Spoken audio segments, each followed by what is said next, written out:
wave clear. If we just see Bard here, it's very predictable, and it is going to be the case. On one hand, I don't think this is the most optimal position for Bard or Jhin on the side of T1. Yeah. Sometimes it's more than like 2. You know, sometimes T1 are going to get this first streak with the prior they have, Shocker. Sometimes when I'm playing top lane, and I'm kind of multitasking on my computer, I put that crap. With these champs and the lane prior they have, might be enough to get over the line. No missed. He's in a lot of trouble here. He does have flash at least. He's pushing forward into the turret. A lot of needles do come down. There's no TPs available. There's no jungler on the way. He's just dead. First blood goes. Chovy's pushing a wave bottom as Ruler catches a wave in the mid lane. To 1. Oh, and we got a play here once again on the Chovy. Still no flash from the earlier Realm Warp, but now he's just able to get in and punish. It's another kill. It goes over. Back and I got a little bit worried. Still a little bit worried. A bit of a setup brewing here from GenG. Looks like they want to take some kind of fight. We have exhaust here on a Ruler as Keria is calling for this. And now the magical journey. Looks like Keria can't quite get in there, but now the TP on in into immediate tempered fate. Faker is in that backline with no escape as a bunch of damage is being done. Doran there as well, but Faker the needles go in, and Faker actually got out of there. Doran now in the backline himself as Faker does get taken down eventually. GenG trying to press forward. They got this strong Gwen trying to frontline, but they can't really deal with Guma. And so now they're on the run, but can they run away from the Jhin? There. Keria, guess what he's got? His Realm Warp for the exit. And it just feels like that shouldn't have happened. Like, it doesn't feel like you should be able to get away with that. And yet T1 do. Yeah, that's the way it goes here at Legend Group. Sometimes these teams just pull it out of a hat. They're going to get a whole turret. Yeah, he's just going to get this one here. Straight for the Rift Heralds. A big group up, tons of wardage, and that's commitment from GenG on the top side of the map. Faker's just going to get another turret. Yeah, it seems to be his game plan, is just let them get objectives and just kind of side lane. It's better than not side laning. Dura going to take a ton of damage.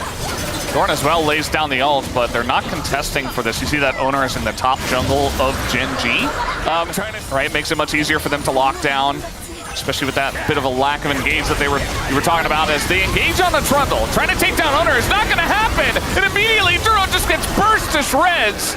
And the rest of GenG just on the run, not really wanting to take the rest of the fight. Doran a little bit low, but you see that Keen is backing, maybe looking to TP back into this fight. Yeah, some heals coming through just a little bit there from the Bard.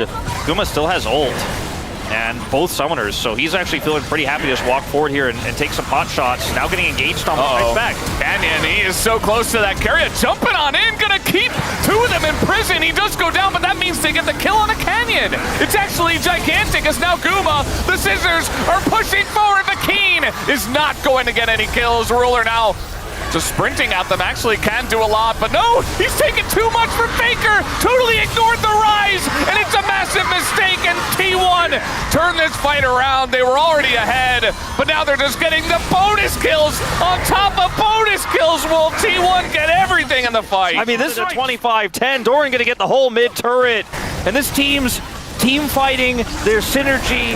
Everyone, plus an extra rel, and the Baron. So now it's like 8,000 gold to lead for T1. The compositions begin to have less meaning as we get to these sorts of numbers. And Keria's on the flank. Looking for Ruler here, no doubts, trying to get into that backline. They have the full wraparound. They're gonna try to turn and immediately jump on a Faker who just goes golden. With the help of Keria, goes golden again. And the rest of his team is just cleaning up. The wallets are gigantic. T1 are styling on GenG. Not even close. Chovy running as fast as his phase rush will take him. I don't think he gets out of this one. They're just playing with their food at this point. I mean, Faker had TP and Realm Warp. He had 2 ways to join the fight. He had Baron buff. If the fight doesn't look optimal, if they don't think they can get that flank angle, he can take out an inhibitor. He's Rise with Baron in the mid lane, but he decides to come over, rotates quickly, gets that flank. Who says stopwatch Sonya's double stasis is dead? Keria says it's very much alive. That he just lives through everything with a safe Rod of Ages, Seraphs, and quick arm guard buys. The guy is just unkillable. He's really making them right? Trying to make a play here once again. They're really trying to bully Rulers. It's very obvious. They're like, okay, we got a target on this guy's back. And now GenG down 13,000 gold, looking for the angle. Oh man, just dropping Aurora ultimates on top of Toby's head as the shots ring true. Owner just running at them at this point in time, gonna remove some blockers. There's the stun, and Rulers, they get him first again. And yeah, T1 really just styling on them at this point, just having a lot of fun. The fans are getting a great kick out of this game, at least on the T1 side. You saw the facial expressions of the GenG fans earlier. Didn't look great.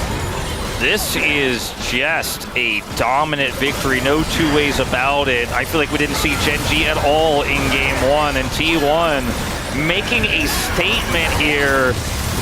Keen doing a lot of damage, but I think with him being really the only one left, it's not going to matter here, Valdez.